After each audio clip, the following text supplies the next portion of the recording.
Bonjour à tous les amis, aujourd'hui on se retrouve pour une toute nouvelle vidéo sur ma chaîne YouTube. Mais quel match, quelle demi-finale de Ligue des Champions absolument extraordinaire à laquelle on a pu assister ce soir entre le FC Barcelone et l'Inter. Vous l'avez évidemment bien compris, vous avez compris le thème, vous le connaissez déjà avant même de cliquer sur cette vidéo. On est parti pour débriefer ce match entre le FC Barcelone et l'Inter, match nul 3 partout entre ces deux équipes, pardon. Un match complètement fou qui a très mal commencé ou très bien commencé, ça dépend évidemment de quel côté de l'histoire vous vous situez. 30 secondes de jeu, une Madjer, Marcus Thuram sur une belle action vraiment de l'Inter. C'est vrai qu'on s'attendait évidemment à cette configuration, le petit appui remise, le renversement de jeu de l'autre côté. Dumfries qui tente de centrer pour Di Marco, le piston droit pour le piston gauche, le ballon qui est dégagé, mal dégagé, ça revient. Le centre, Inigo Martinez qui glisse. Chesney qui malheureusement pousse pas assez sur ses jambes et Marcus Thuram marque un magnifique premier but. Derrière l'Inter va continuer la surprise parce que sur leur deuxième occasion, sur un corner, ils vont aller chercher un deuxième but avec encore une fois une remise, un Dumfries qui est étonnamment seul dans la surface, qui va mettre un but acrobatique 2-0, mais le Barça va poser tout simplement le pied sur le ballon. Le Barça qui a été pour moi très nettement supérieur dans cette première mi-temps, avec d'abord un Lamine Yamal absolument extraordinaire. Je pense que Lamine Yamal, son match, c'est 45 premières minutes, je n'ai jamais vu ça. Franchement, je n'ai jamais vu ça. La personnalité d'un joueur aussi jeune, l'efficacité d'un joueur aussi jeune, le déséquilibre provoqué par un joueur aussi jeune, alors qu'on a fait des prises à 2, des prises à 3, franchement, c'est absolument extraordinaire. Encore une fois, la personnalité du gamin sur cette première mi-temps, sur chaque offensive du FC Barcelone, le gars va lever la main, va réclamer le ballon, va prendre tout simplement l'ensemble de ses coéquipiers sur son dos et va aller chercher la révolte, va aller chercher la réduction du score avec un but exceptionnel parce qu'il va résister à Marcus Thuram. Pourtant, physiquement, il y a quand même une grosse différence entre les deux. Il prend le ballon et puis voilà, derrière, il va rentrer, il va aller attaquer, il va rentrer dans l'intervalle, la frappe derrière, il va céder du poteau pour aller chercher la réduction du score. Vraiment, à Lamine Yamal, franchement, peut-être que certains vont me dire que j'en fais trop, mais pour moi, clairement, on a sous les yeux le potentiel futur meilleur joueur de l'histoire du football.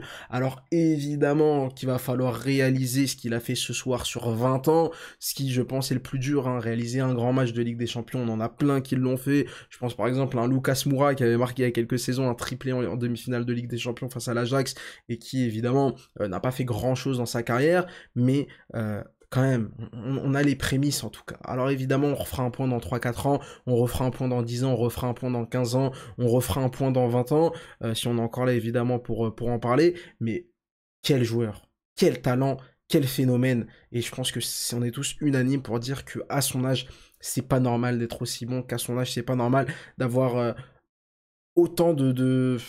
Franchement, je sais même pas quoi dire. Pourtant, évidemment, on a été un peu inquiet en début de match. Est-ce qu'il est blessé? Est-ce qu'il est pas blessé?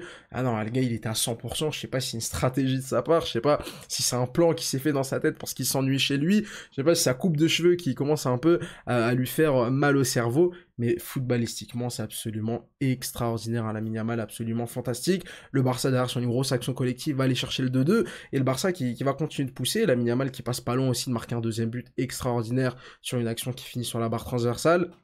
Mais le Barça qui se fait surprendre parce que l'Inter, sur leur troisième tir cadré, vont aller chercher leur troisième but dans ce match-là. C'est vrai que Chesney, pour moi, aurait été clairement défaillant dans cette rencontre avec un premier but où il doit, je pense, largement mieux faire. Alors c'est vrai qu'il y a aussi Inigo Martinez qui est critiquable et qui glisse sur la talonnade de Marcus Thuram. Mais clairement, Chesney doit mieux faire sur ce premier but. Et puis évidemment, pour moi, le troisième but, il est en grande partie pour lui. Alors c'est vrai qu'Olmo, c'est étonnant de le voir au duel avec Dumfries, mais pour moi, c'est surtout Chesney, un gardien qui sort de ses cages. C'est un gardien qui va me chercher le ballon.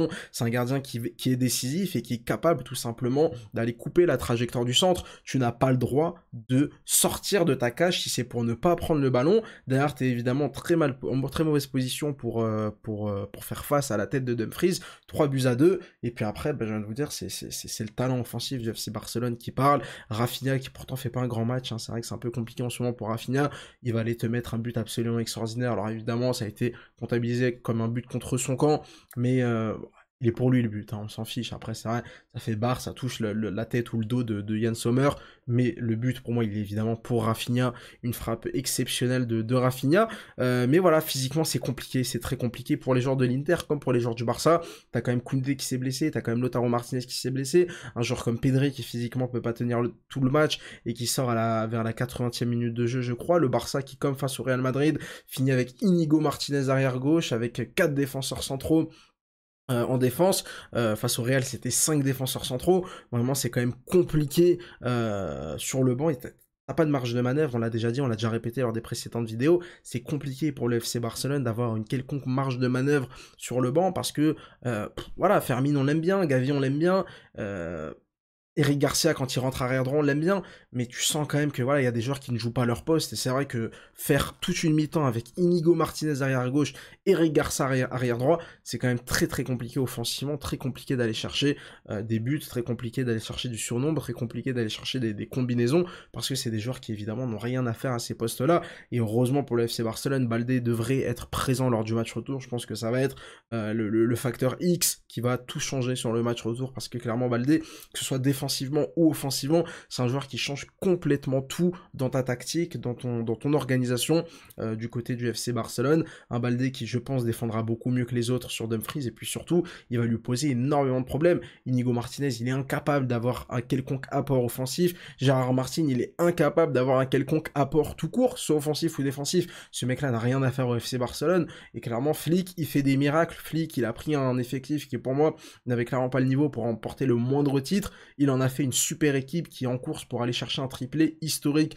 coupe, championnat, Ligue des Champions, mais à un moment donné, tu es face à des problèmes contre lesquels tu peux strictement rien faire, et la qualité intrinsèque de certains joueurs pose énormément de problèmes, et c'est vrai que Gérard Martin, aujourd'hui, c'est trop dur, c'est trop difficile, et clairement, pour moi, c'est un gars qui fait tâche dans ton collectif. T'as des joueurs qui sont quand même clairement en dessous. Voilà, encore une fois, je le dis, je le répète, Dani Olmo, c'est quand même compliqué. Je sais pas si Dani Olmo doit être titulaire la semaine prochaine lors du match retour. Rafinha, pour moi, va falloir élever son niveau de jeu. Maintenant, Rafinha, c'est compliqué de lui en vouloir parce qu'à chaque fois qu'il a le ballon sur le côté gauche, il y a personne pour dédoubler, il y a personne pour apporter de la largeur, pardon.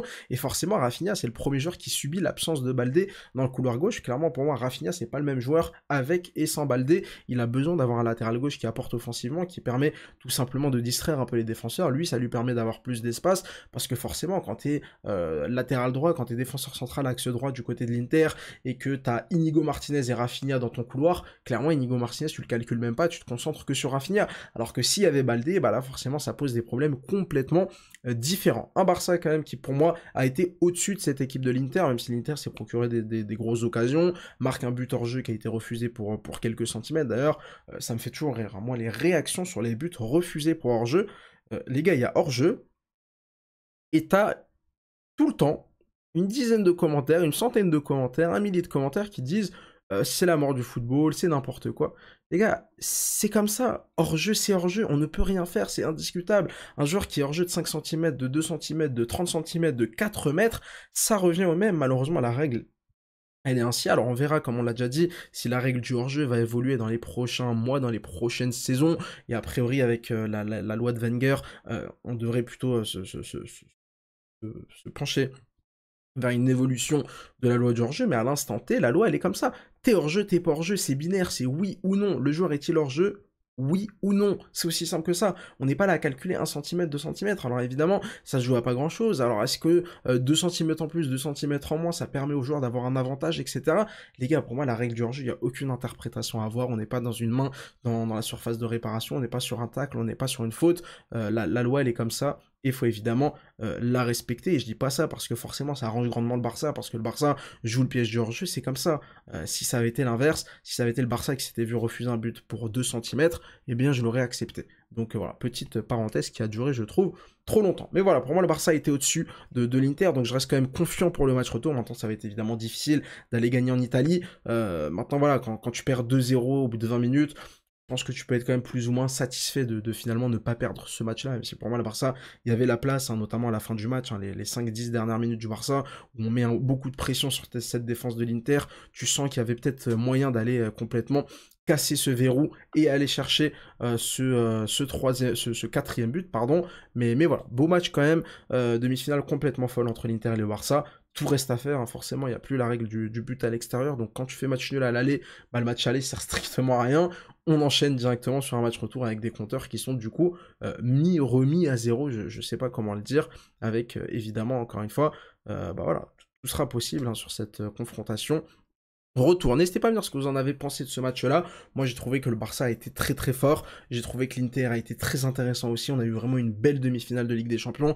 Maintenant, il y a eu quand même pas mal de choses sur lesquelles il va falloir revenir, hein. Le match de Di Marco du côté de l'Inter, ça a été quand même très compliqué. Barella a été très très fort du côté de l'Inter, hein. Vraiment, c'est un joueur qui m'a vraiment impressionné, hein, ce soir. Pareil, hein, Frenkie de Jong, excellent aussi. Je trouve que les deux, dans l'ombre, dans les tâches ingrates, dans la difficulté de leur équipe, dans des moments un peu difficiles, ces deux joueurs pardon, qui ont un peu surnagé au milieu de terrain, de part et d'autre. J'en attends beaucoup plus d'Olmo, j'en attends beaucoup plus de Rafinha, même Ferran Torres, je pense qu'il peut encore un peu mieux faire. Lamine Yamal, absolument extraordinaire, hein. Je pense que sur son match, il n'a pas été élu homme du match, on l'a donné à Dumfries, mais c'est lui pour moi l'homme du match, hein, c'est absolument indiscutable, il a été sensationnel, Lamine Yamal. Mais voilà, on en attend encore un peu plus. Koundé sera blessé pour le match retour, Lautaro Martinez a priori aussi. Ça fait beaucoup dans cette fin de saison. C'est des équipes qui, voilà, l'Inter et le Barça de toute façon, c'est deux équipes qui clairement n'étaient pas programmées pour être présentes dans tous les tableaux à la fin de la saison. Aucune des deux équipes n'a pour moi l'effectif suffisant pour pouvoir jouer le triplé. L'Inter a déjà perdu gros lors des derniers matchs, en perdant en demi-finale de Coupe d'Italie, en perdant ses 2 dernières journées de Serie A. Donc l'Inter va avoir un match très important ce week-end en championnat, et puis le Barça aussi, hein, face à Valladolid, même si évidemment les 4 points d'avance en Liga te permettent de souffler un peu, et a priori d'avoir le droit à une voire 2 erreurs, hein, avec 2 matchs nuls et que des victoires. Le Barça sera forcément champion d'ici la fin de saison. Mais voilà, du côté du Barça, il va falloir bien gérer, envoyer l'équipe B, je sais pas, les U19 qui ont remporté la Youth League, pourquoi pas, face à Valladolid. Les amis, n'hésitez pas à me dire ce que vous en avez pensé de ce match-là, je vous lirai évidemment attentivement, et puis on se retrouve très très rapidement pour une prochaine vidéo. Allez, ciao.